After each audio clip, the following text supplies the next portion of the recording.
I have a question for you. Did you tell those people not only what I did wrong, but also how you failed at being perfect? Emotion.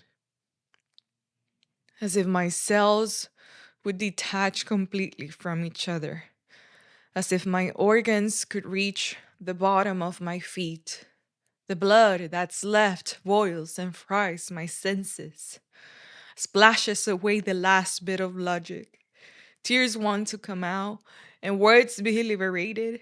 They compete against each other. Explosion within, explosion without. Can you figure it out? What's the emotion so controversial? It can submerge you or even empower you. Is it always me? The problem, the agony, the elephant in the room? Anger. My anger seems to always be the problem. I say it's the perfect excuse to lie about who they are. Surely people use me to shield how they truly feel. And my inability to control my triggers became the wings they needed to fly. To call themselves angels in their portfolio of perfectionism.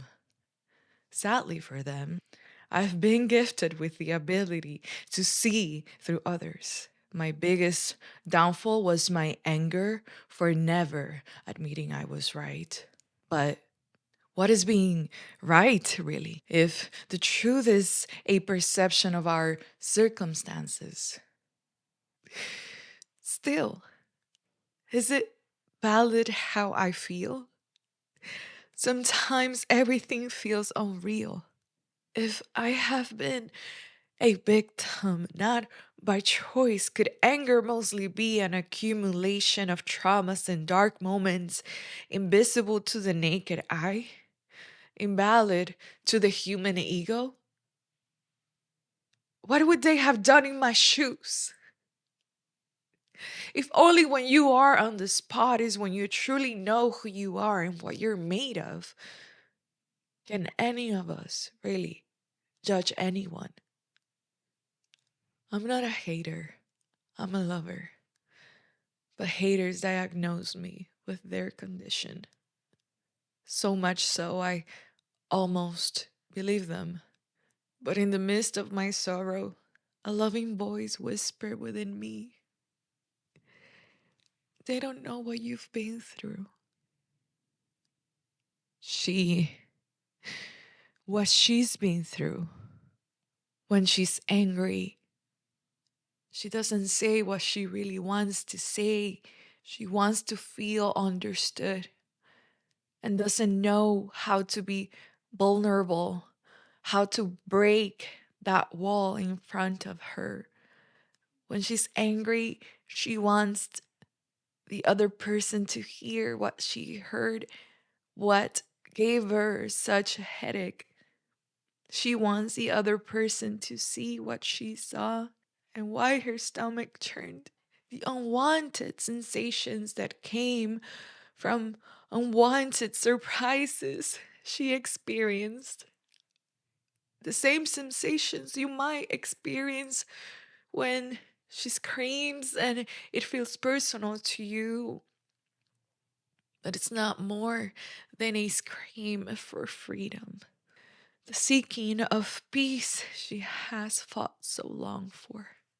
After she learned the world has many colors she wasn't expecting. She's my inner child. Through healing her, I learned to make peace with my anger. I understood my gift was just for me. I stopped being a people pleaser when I finally learned to give my anger credit. I apologized to those I hurt sorely with it and stopped apologizing for being angry at the misery, brutality, and egocentricity of others. Learn not to be afraid of my anger because they were the ones afraid of theirs. If I would have studied to understand my anger at a young age, I wouldn't have held on to it so tightly, exploding unfairly, inhumanly.